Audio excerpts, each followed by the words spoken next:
Dadi wong niku nek landasane iman, uripe mesti nyaman. Karena orang beriman itu yakin seyakin-yakinnya bahwa semuanya milik Allah, segalanya milik Allah. Dia nggak punya apa-apa. Karena dia ngerasa nggak punya apa-apa, yang nggak pernah ngerasa kehilangan.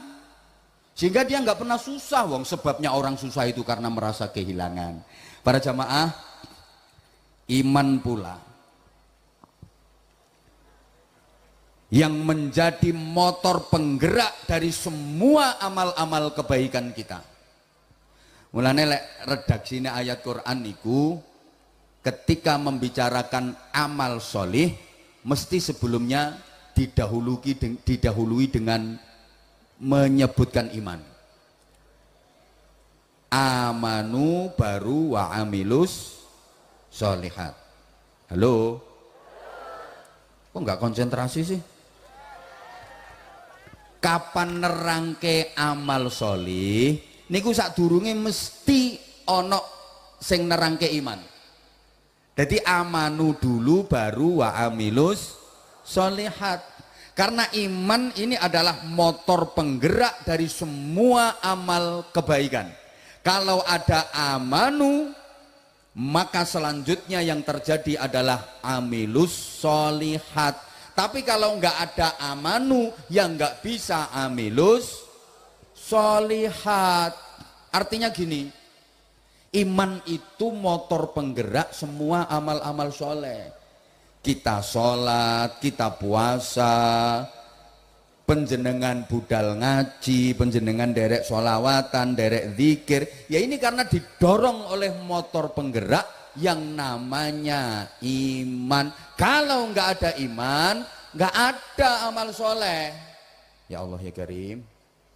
Orang itu kalau kehilangan iman, nggak ada spirit dan penggerak menuju amal-amal soleh. Mulane wong nakal kuwi sebabnya apa? Imannya hilang. Kalau imannya masih ada, nggak mungkin orang itu berbuat jahat. Kalau imannya masih ada, nggak mungkin orang itu melakukan maksiat. Maka Rasulullah menyatakan, la yasriqu sariqun hina yasriqu wa huwa mu'minun, wa la yazni zanin hina yazni wa huwa mu'minun. Maling itu dia nggak akan nyuri andaikan ada imannya. Ketika dia nyuri, itu imannya sedang hilang. Umpomo imane wonten, ora bakal nyolong. Jadi wong nyolong niku imane pas hilang. Makanya nggak ada copet nyautas gak karo maca bismillahirrahmanirrahim Allahu akbar, nggak ada. Ya Allah, orang itu nggak akan berbuat zina andaikan punya iman. Lepas berbuat zina, imannya lagi hilang. Gak ono wong Arab zina kok tawasul dhisik gak ono. Sebelum kita melakukan proses perpetingkiringan ini, mari sama-sama kita bertawasul dengan membaca suratul Fatihah. Mudah-mudahan pertingkiringan kita ini mendapatkan barokah dari Allah Subhanahu wa taala. Al-Fatihah. Iya ditungkak malaikat cangkemmu.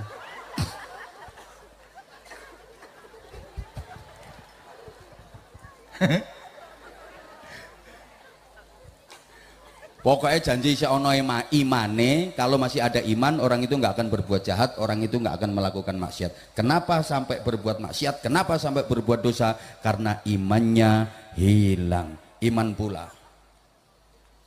yang menjadi kekuatan dari para pejuang negeri ini. Allahumma sholli ala Muhammad. Para sesepuh dulu, para pejuang-pejuang kemerdekaan, coba semangatnya melawan imperialisme, melawan penjajahan, itu penggeraknya juga iman. Di jiwa-jiwa beliau-beliau itu ditanamkan kuat hubbul waton minal, halo, jawab sayang, hubbul waton minal iman. Ditanamkan kuat prinsip cinta tanah air adalah bagian dari iman. Cinta tanah air itu bagian dari iman. Dan perlu diingat, tanah air kita bukan Amerika, tanah air kita bukan bukan Inggris, bukan Prancis, bukan Israel, tapi tanah air kita Indonesia. Allahumma sholli ala Muhammad. Maka mencintai Indonesia ini bagian dari iman. Loh, semangatnya para pejuang dulu itu lek dipikir gak nalar. Mbah-mbah kita dulu berjuang melawan penjajah. Coba, penjajah itu tentarane profesional, senjatane modern. Lah sedangkan mbah-mbah kita para pahlawan, coba senjatanya apa coba? Bambu runcing.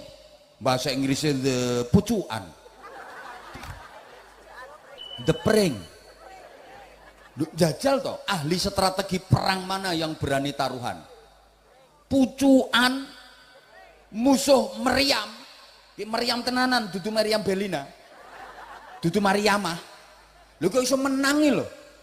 Lho mereka punya laras panjang, mereka punya meriam, mereka punya bom, granat. Lek mbah-mbah awak dhewe iki senjatane meng pring, terus rotan, napa penjalin ya bae kok nggih. Penjalin kali watu-watu kerikil niku. Lho kok iso menang? Halo? Karena ada kekuatan iman yang dahsyat yang terpatri di jiwanya. Mulane iso menang. Yo gak masuk akal. Senjatane iki lho pucukan, pring dilincipi niku lho, Bu. Cobi karo rotan, penjalin kuwi, karo krikil-krikil kuwi. Ya Allah. Lah krikil-krikil kuwi dirialdoi, ditirakati, dipasani.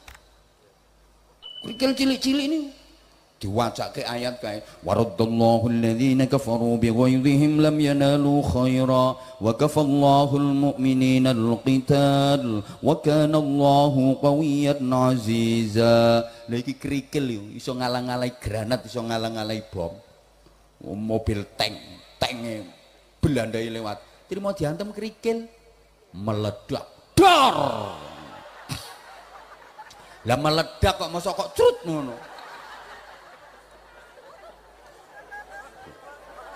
Lho jet tempur lewat itu mau diketapel nganggo krikil. Giar. Ya. Ben ora kaget.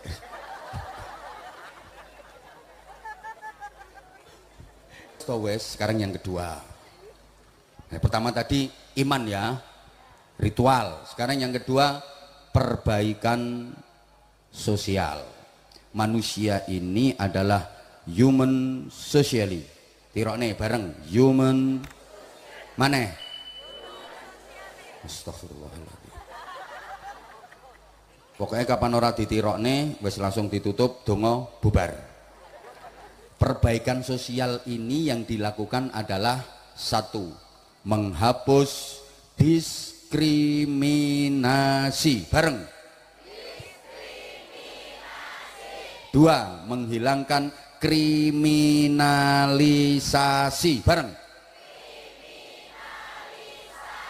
Nah wes lambemu kuwi lho yo ben rontok lanyah lek ngunekke ngene-ngene iki. Dadi menghapus diskriminasi, menghilangkan kriminalisasi. Nah, aku ngene iki yo belajar kok ngunekke ngene-ngene iki. Manusia itu makhluk sosial. Artinya makhluk sosial itu nggak bisa hidup sendiri tanpa pihak lain. Coba, siapa yang bernama manusia yang bisa hidup sendiri tanpa pihak lain? Nggak ada. Ya karena manusia ini makhluk sosial, makanya Allah nggak menungso niki macam-macam, gitu loh, agar saling melengkapi. Di sini nanti yang perlu saya sampaikan, mulane yo, ono guru, ono murid, ono sing pinter, ono sing bodoh, ono pemimpin, ono rakyat, ono sing dipimpin, ono sing mimpin, dan semuanya penting. Sehingga jangan pernah merasa paling penting. Karena kita nggak bisa berdiri sendiri tanpa yang lain. Allahumma sholli ala Muhammad. Kayak gini gile, kayak di sini nih, yang hadir di sini adalah penting. Semuanya penting. Nggak ada yang nggak penting. Pak Kapolres penting, Pak Dandim penting, tokoh-tokoh agama yang hadir di sini penting, ibu-ibu semua yang di belakang ini penting, semua penting. Tukang son penting banget. Jasanya besar tukang son, matur suwun, gek sone enak, tepuk tangan untuk tukang sonnya. Top. Penting tukang son. Misale ora ono sone, aku dikongkon nyeramahi wong sak alun-alun, pedhot tintil-intilku. Terima kasih tukang son. Tukang lampu, penting. Iki ora enek lampune, kaya pengajian no alam kubur. Pengamanan penting. Terima kasih. Jenengan semuanya penting. Yang doprok-doprok itu semuanya penting. Loh, saya nggak bisa membayangkan. Misalnya tanpa jenengan yang ada di sini, tanpa jenengan, aku seramah sendirian di sini. Edan aku.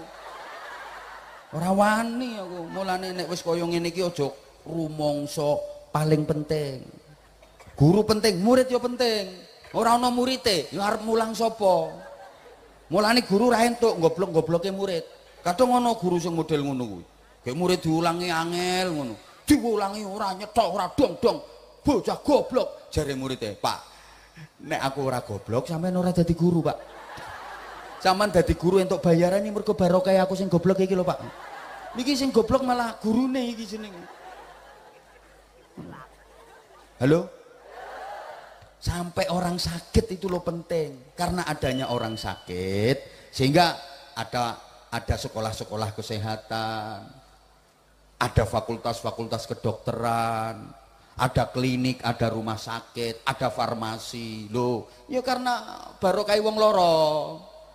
Aja dianggap wong loro ora kanggo, penting. Bahkan dokter itu ekonominya terangkat, ya barokah wong loro. Ngono lho. Woi, ya Allah, dokter itu ku mobil, wih urunane wong gering. Yo sajane ora pantes diomongke wong, tapi kenyataane ngono kok. Aile. Karena manusia itu makhluk sosial, Allah nek dawuh, a'udzubillahi minasyaitonirrajim. Ya ayyuhan nasu inna khalaqnakum min dzakarin wa unsa waj'alnakum syu'uban wa qabaila lita'arafu inna akramakum 'indallahi atqakum. Coba perhatikan. Wahai manusia, sesungguhnya aku Allah menciptakan kalian dari jenis laki-laki dan perempuan lita'arafu, agar kalian saling mengenal, saling menolong, saling membantu. Halo? Kenal mengenalnya dalam rangka apa? Untuk membangun ketakwaan. Maka ayat sesungguhnya inna akramakum indallahi atqakum. Sesungguhnya semulia-mulianya kalian di sisi Allah, yang paling mulia dari kalian di sisi Allah adalah yang paling bertakwa. Allah menciptakan manusia dari jenis laki-laki dan perempuan agar saling kenal, kemudian diciptakan bersuku-suku, berbangsa-bangsa, macam-macam kae, lita'arofu, agar saling mengenal. Tapi perlu diingat, ukuran dan standar kemuliaan itu adalah takwa, bukan dari jenis kelamin. Kamu manusia laki-laki apa manusia perempuan, bukan itu yang menyebabkan kemuliaan. Bukan pula dari bangsa apa, suku apa yang menjadikan dan mengantarkan kemuliaan. Bukan dari syu'uban wa qabaila apa. Stai wangi bungok-bungok orang mudeng alon-alon ae ngene. Tapi standar kemuliaan itu adalah takwa. Maka kalau udah bicara takwa, kamu itu mau jenis kelamin laki-laki, mau jenis kelamin perempuan, yang dinilai bukan jenis kelamin. Kamu itu mau dari suku apa, mau dari bangsa apa, yang dinilai Allah bukan suku apa, bangsa apa. Maka kamu mau profesi apa saja, kalau pengen mulia, ukurannya takwa. Pekerjaanmu apa saja, kalau pengen jadi orang yang mulia di sisi Allah, ukurannya takwa. Mulanya kalau udah bicara takwa ini, profesi jadi gak penting. Apapun profesimu, inna sa'yakum lasyatta, karena memang profesimu macam-macam. Yang dinilai Allah adalah ketakwaanmu. Saya sering sampaikan, halo? Halo? Bukan berarti profesi tertentu lebih mulia daripada profesi yang lain. Nggak. Yang mengantarkan kemuliaan itu adalah takwa. Sehingga orang berjuang itu kan sesuai profesi. Sesuai profesi. Kalau kamu profesinya guru, ya berjuang di bidang profesimu itu, intisyarul ilmi, mengajarkan ilmu, menyebarkan ilmu. Kalau kamu pedagang, perjuanganmu di mana? Ya dagang yang jujur, jangan suka bohong, dagang yang jujur, supaya perputaran ekonomi itu jadi barokah. Kalau kamu ASN, pegawai negeri, ya kamu harus aktif, dinamis, profesional, jangan sampai makan gaji buta. Itu perjuanganmu. Ya Allah, paham pora iki. Lah kalau TNI, lah di pertahanan, menjaga kedaulatan negara, keutuhan NKRI, di situ lahan perjuangannya. Ustadz, ustazah ngulang, kiai ngaji, bina masyarakat, bina moralitas masyarakat, ngapunten, zikir, wiridan. Ya Allah, ya Rahman, ya Rahim, ya Rahman, ya Rahim, ya Rahman, ya Rahim. Ya Sami'u ya Basir, ya Sami'u ya Basir, ya Sami'u ya Basir, ya Sami'u ya Basir. Sesuai terus, ya dana, ya dana, ya dana, ya dana, ya dana, ya dana, ya dana, ya dana. Bangun masjid urung dadi, ya dana, ya dana, ya dana, ya dana, ya dana, ya dana, ya dana. Butuh semen, butuh pasir, butuh besi, ya dana, ya dana, ya dana, ya dana, ya dana, ya dana, ya dana, ya dana, ya dana, ya dana, ya dana, ya dana, ya dana. Santri Manjung tahun baru iki santrine tambah, ya dana, ya dana, ya dana, ya dana, ya dana, ya dana, ya dana. Niat ditujukan Kapolres, ya dana, ya dana, ya dana, ya dana, ya dana, ya dana, ya dana. Lah wis ya dana, ya dana, ya dana, danane ora teko-teko, ganti wiridane. Ya nasib, ya nasib, ya nasib, ya nasib, ya nasib, ya nasib.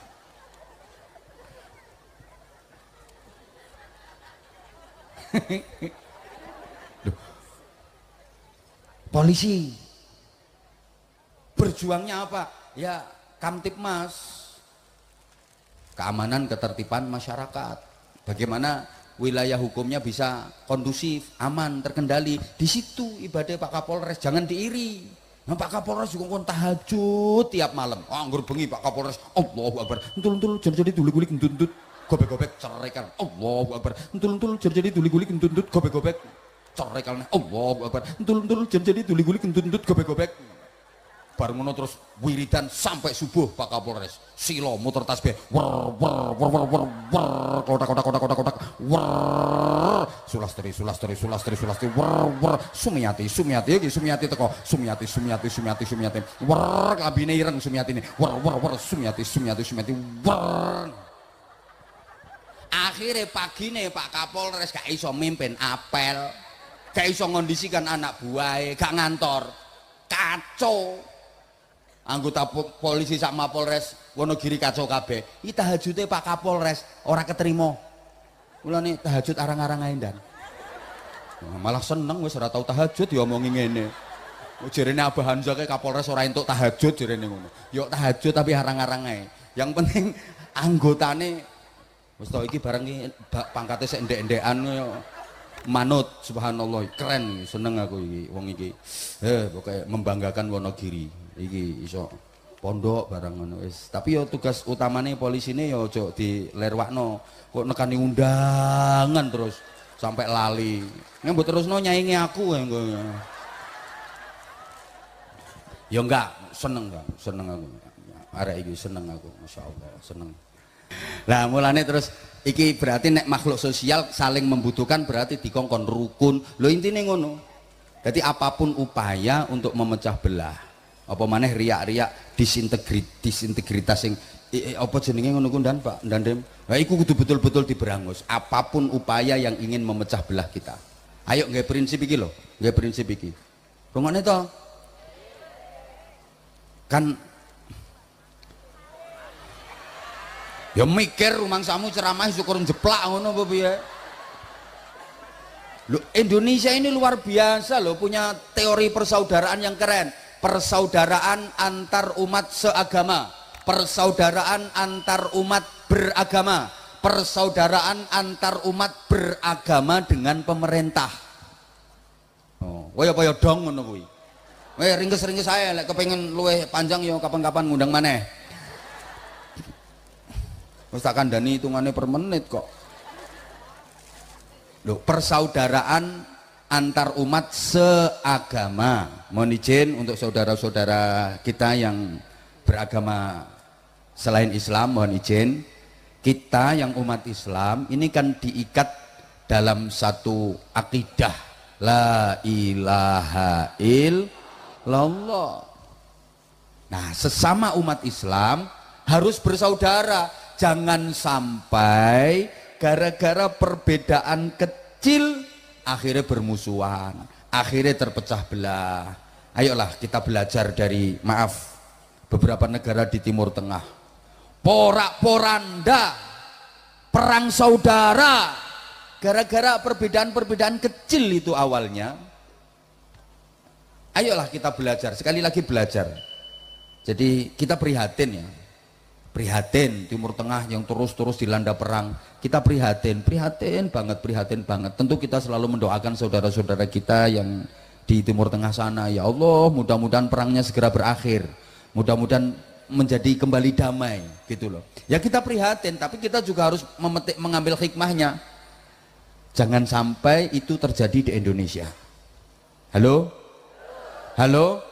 Apalagi Indonesia ini negara luas, penduduknya banyak, termasuk negara besar. Maaf, belajar dari Uni Soviet. Dulu negara besar, dijuluki superpower, negara adidaya. Bersama Amerika, Uni Soviet itu dulu menjadi polisinya dunia. Nggak ada yang berani. Sekarang tinggal cerita Uni Soviet hancur berkeping-keping. Mustahil rasanya untuk bisa mengembalikan kembali Uni Soviet seperti dulu. Udah selesai. Banyak negara-negara yang dulu kuat, besar, hancur. Romawi, dulu penguasa dunia. Sekarang tinggal cerita. Yunani, sekarang tinggal cerita. Nah, kita kan juga punya sejarah. Kita dulu punya Majapahit, yang wilayahnya Majapahit itu lebih luas daripada wilayah Indonesia. Sekarang tinggal cerita kan. Nah, kita nggak ingin itu terjadi di negara kita. Jadi upaya-upaya yang kepingin memecah belah apapun itu namanya harus betul-betul kita perangi. Halo? Paham porang ini? Karena permusuhan itu timbulnya berawal dari perbedaan. Allahumma sholli ala Muhammad. Kemudian kerukunan antar umat beragama. Kita punya saudara di Indonesia ini yang beragama Kristen, kita punya saudara yang beragama Katolik, kita punya saudara yang beragama Hindu, kita punya saudara yang beragama Buddha, kita punya saudara yang beragama Konghucu. Semua saudara kita diikat dengan satu komitmen kebangsaan, Bhinneka Tunggal. Bukankah sudah dicontohkan oleh Rasulullah? Rasulullah itu dalam membentuk komunitas masyarakat, semua komponen dirangkul oleh Rasulullah. Orang sing Islam tok, yang Yahudi dirangkul, yang Nasrani dirangkul, yang Majusi dirangkul, semuanya. Contoh, jangan melakukan hal yang menimbulkan keresahan di tengah-tengah saudara kita. Non sewu, umat Islam jangan membangun masjid di daerah yang di situ tidak ada umat Islamnya. Nenggone daerah, nenggone kampung, nenggone dusun, nenggone desa yang di situ tidak ada umat Islamnya sama sekali, ojo bangun masjid nengkono. Di situ misalnya 100% penduduknya memeluk agama Kristen. Ya umat Islam jangan bikin masjid di situ, jangan bangun masjid di situ. Itu namanya menimbulkan keresahan. Hormati saudara kita yang beragama Kristen. Demikian pula saudara kita yang beragama Kristen, jangan membangun gereja di daerah yang di situ nggak ada umat Kristianinya. Wong desa ning kono nyel 100% umat Islam semua, jangan mendirikan gereja di situ biar tidak menimbulkan keresahan. Lah kalau ada pengertian semacam ini kan enak. Halo? Paham napa mboten maksudnya? Ya Allah, ayo nggawe prinsip iki le. Waduh cukup ora iki waktune. Kun kal yadain wala takun kal udhunain. Jadilah seperti kedua tangan, jangan seperti kedua telinga. Maksudnya gimana? Kalau sampean ki dikongkon dadi kaya tangan loro. Ayo aku tekok dijawab, kapan ora dijawab wis langsung selesai. Sing banter le jawab, sing ora melu jawab awas. Le nguyuh anyang-anyangen. Wong karin jawab ngene ae kok. Tangan sampean kalih. Nggih napa nggih? Nggih napa nggih? Tangan sampean kalih niku beda napa padha? Kok iso padha iki tanganmu kiwa karo ngono apa piye? Beda, wong kanan sama kiri kok tangan sampean loro kuwi beda, tengen karo kiwa. Coba beda. Tapi rukun. Tapi kompak, saling menghormati, saling mengerti, saling menyayangi. Coba. Woi. Woi. Coba. Bapak Ibu maaf. Tangan kita itu dua itu nggak sama loh, beda loh. Wong tengen karo kiwa kok. Tapi pengertian. Bukti. Ketika tangan kiwa gatel, tangan tengen ini ora usah diundang, ora usah dijaluki tulung, moro. Awakmu gatel to wo? Ini tak kukur. Demikian pula gantian ketika tangan kanan yang gatel, tangan kiri nggak minta diundang. Wes ora usah kate diceluk, teko kukur. Weh gatel ngen, ini tak kukur ke. Lho kiwa tengen kok gatel karo kukur-kukuran.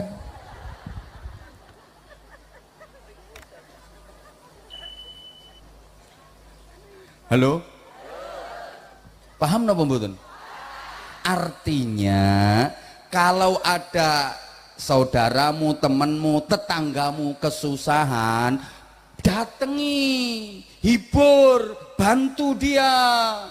Ono tonggomu kena musibah, misalnya ngapunten, ono tonggone sampeyan sakit, dijenguk, ditueni, ndak usah pakai nanya dia ikut partai apa, dia ikut mendukung kepala desa siapa, kemarin dia ikut milih capres siapa, ndak perlu.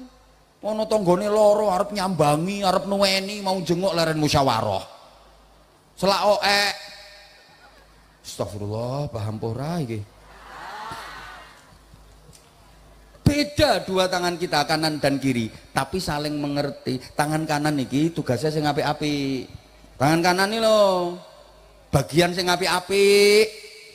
Salaman pakai tangan kanan, tanda tangan pakai tangan, manggake tamu pakai tangan. Ya Allah, sing banter baleni, tanda tangan pakai tangan, salaman pakai tangan, makan pakai tangan, manggake tamu pakai tangan, dada pakai tangan, cium jauh. Sing bales kok tuwek ngono. Pakai tangan, nompo duit pakai tangan kanan, tapi tangan kiri nggak pernah marah, nggak pernah protes dan nggak pernah iri. Nyadar kok tangan kiri, emang aku bagian seksi kebersihan, urusanku kan urusan belakang. Enggak pernah protes tangan kiri, nerima kok. Tapi tangan kanan pengertian dan sayang. Wah kiwa sepurane ya wah, kita berbagi tugas. Pancen aku sing bagian nomor duit, tapi kok nek tak tukok ke jam tangan, awakmu sing nganggo lho iki lho. Pamer apik kok. Ora kaya wekmu kodanan mati ngono.